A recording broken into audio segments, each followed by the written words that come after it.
Kebahagiaan dirasakan pasangan Kezia Karamoy dan Axel Narang yang dikarunia buah hati ketiga.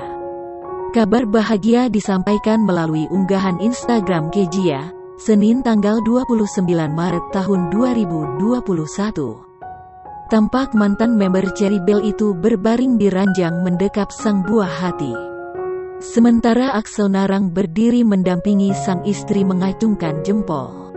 Pada caption unggahannya, Kezia begitu bersyukur dengan kelahiran anaknya. Kini dirinya mendapat buah hati perempuan setelah sebelumnya dua anaknya berjenis kelamin laki-laki. Pada instastory yang lain Kezia merepost unggahan saudara iparnya. Terlihat potret cantik buah hatinya dengan Axel. Terlihat sang anak dengan pakaian serba pink nyenyak tertidur.